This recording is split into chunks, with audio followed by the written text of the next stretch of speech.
గతంలో సంకీర్ణ ప్రభుత్వాలు నడిపినప్పుడు తెలుగుదేశం పార్టీకి కేంద్రంలో అత్యంత ప్రాధాన్యత ఉందని చంద్రబాబు నాయుడిని అక్కడ ఉన్న పార్టీలకు కన్వీనర్గా చేయటం, ఆయన యొక్క సలహాలు సంప్రదింపులు తీసుకోవడం, కేంద్ర ప్రభుత్వంలో కీలక పాత్ర ఉన్నట్టు మన మీడియా అంతా కూడా బాగా ఫోకస్ చేసేది. అది వాస్తవం కూడా. కానీ ఇప్పుడు అదే పరిస్థితి వచ్చింది. బీజేపీకి పూర్తి బలం లేదు.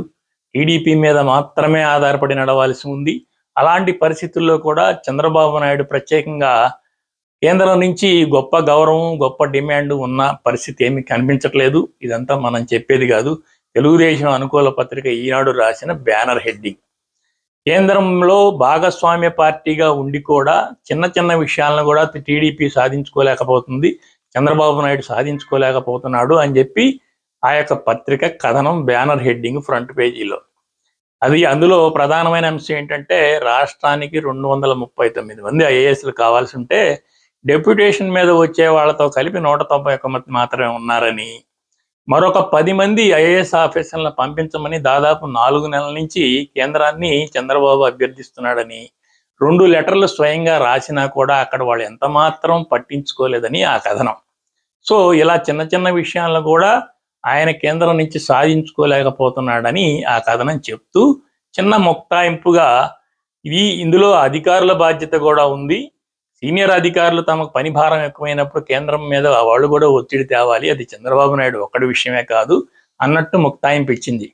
కానీ ఈ వాస్తవానికి ఉన్న నేపథ్యాన్ని మనం 2 కోణాల్లో చూడొచ్చు.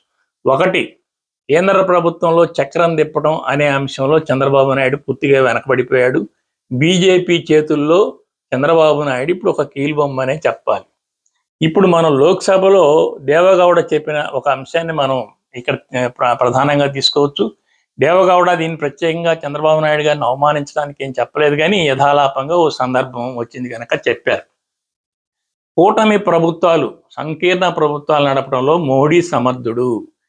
చంద్రబాబు నాయుడు మీద ఆధారపడినప్పటికీ అప్పుడు 5 మంత్రి పదవులు, ఒక స్పీకర్ పదవి, ఎన్డీఏ కన్వీనర్ని తెలుగుదేశం పార్టీ డిమాండ్ చేసినట్టు, అవన్నీ బీజేపీ తోసిపుచ్చి కేవలం 2 మంత్రి పదవులు, అందులో ఒకటి కేబినెట్, ఒక సహాయ మంత్రి మాత్రమే ఇచ్చినట్టు, ఇలా మోడీ సమర్థతను మెచ్చుకుంటూ ఆయన ఈ సందర్భంగా ఈ వ్యాఖ్యానం చేశాడు. దీన్ని చూస్తే కేంద్ర ప్రభుత్వం చంద్రబాబు నాయుడుతో సంపూర్ణమైన సఖ్యత, సహకారంతో ఉన్నప్పటికీ అనవసరమైన మితిమీరిన డిమాండ్లకు తలవొగ్గే పరిస్థితి ఎంత మాత్రం లేదు.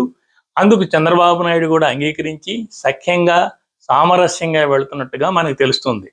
ప్రధానంగా బడ్జెట్లో ఆంధ్రప్రదేశ్కి ప్రత్యేకమైన కేటాయింపులని అదని ఇదని ఏమీ లేవు. అదే రైల్వే జోన్ పరిధిలో కూడా అధిక ఆదాయం వచ్చేది అటు భువనేశ్వర్కి ఇచ్చారని ఒక ఉన్నది. దీన్ని బట్టి చూస్తుంటే ప్రత్యేకించి ఇక్కడ మనకు చేసింది కేంద్ర ప్రభుత్వం ఏమీ లేదు, కేంద్ర ప్రభుత్వం నుంచి చంద్రబాబు నాయుడు సాధించుకుంది ఏమీ లేదు అని కూడా తెలుస్తుంది. అయితే ఈ పత్రిక కథనం మరొక కోణంలో కూడా చూడాలి. ఈ రాష్ట్రంలో కూటమి ప్రభుత్వం అధికారంలో రాబోయేటప్పుడు దగ్గర 143 వాగ్దానాలు చేసింది. ఆ వాగ్దానాలు ఫుల్ఫిల్ చేయడానికి కావలసిన నిధుల కొరత ఉంది. వాటి విషయంలో వాటిని ఫుల్ఫిల్ చేయలేని పరిస్థితి ఉంది. ప్రజలకు సమాధానం చెప్పుకోవడంలో చాలా ఇబ్బందికరమైన వాతావరణం ఉంది. ఆ వాతావరణాన్ని యొక్క వేడిని తగ్గించడానికి ఇందుకు కారణం కేంద్ర ప్రభుత్వం అని చెప్పడానికి క్రమక్రమంగా కేంద్రం సహకరించడం లేదు అనే వార్తల్ని ప్రచురించాలని చెప్పేసి ఈనాడు కానీ, ఆంధ్రజ్యోతి కానీ, తెలుగుదేశం మీడియా కానీ అనుకొని ఉండొచ్చు. ఆ ఫలితమే ఈ కథనం కావచ్చు.